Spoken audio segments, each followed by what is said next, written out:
Hello, this is Ken Barron. I'm with the NABWMT.org.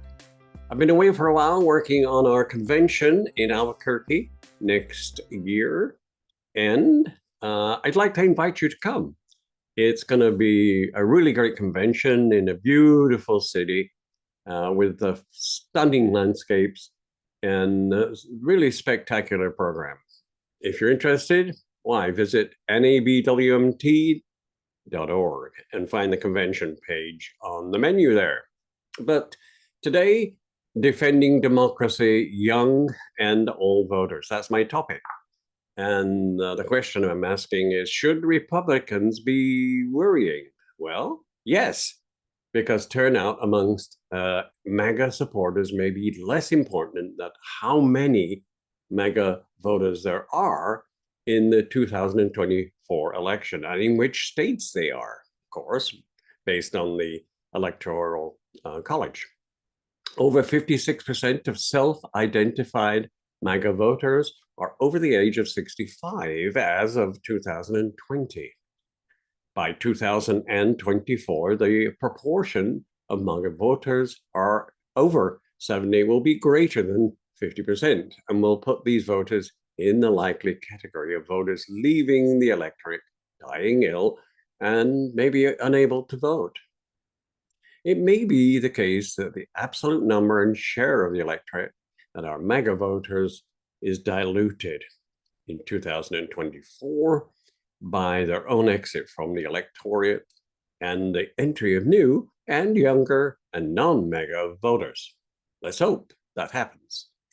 This generational change will be a key factor in the election. So between 2020 and 24, quote, about 13 million adult citizens will have died, end quote. And, begin quote, these lost voters favored Trump in 2020 by a substantial margin. And then my rough estimate based on polls is that removing these voters from the electorate would increase Biden's national popularity vote margin by about 1.2 million votes. That's the national vote. The aging of the electorate works to the advantage, of course, of Biden and his fellow Democrats. So too does what is happening with young voters at the other end of the age distribution. Let's talk about Gen Z. Roughly between 11 and 26 years old, they are on fire. This generation spent their entire school lives during mass shootings, drills, and witnessing a mass shooting at a school in the news regularly. Dobbs, climate, homophobia, gun violence are all driving this generation away from the GOP. 50 million young people will become eligible to vote between 2020 and 2024, and our hope at the NABWMT is that they will vote our values, which are progressive. How many of them will vote and how they will vote is a key uncertainty that would determine the election. Given recent patterns, there is little doubt that those that vote will favor the Democratic nominee. But by how much? There are some developments going into the next election that defies attempts to determine whether Democrats or Republicans will come out ahead.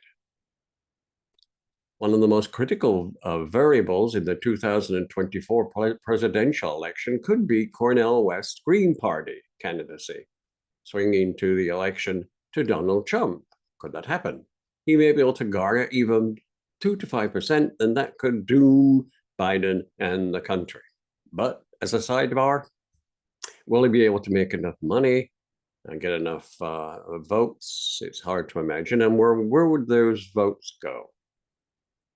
Meanwhile, abortion will continue to be a major issue, as it was in 2022, when abortion rights voters turned out in very large numbers, including myself and my spouse, and they were lifting Democrats in key races.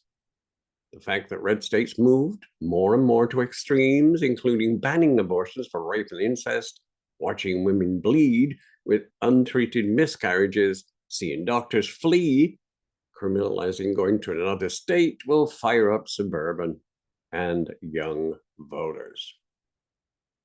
And then there is the impending government shutdown, which suggests that it will be damaging at this time. Trump has chosen to get involved directly, which is a mistake, in my mind. Republicans' dysfunction in recent weeks has occurred in broad daylight, which increases the odds that they will get the lion's share of the blame. Let's hope. The GOP is talking about shutting down government, impeaching the president, removing the speaker, and crippling the military by blocking vital promotions.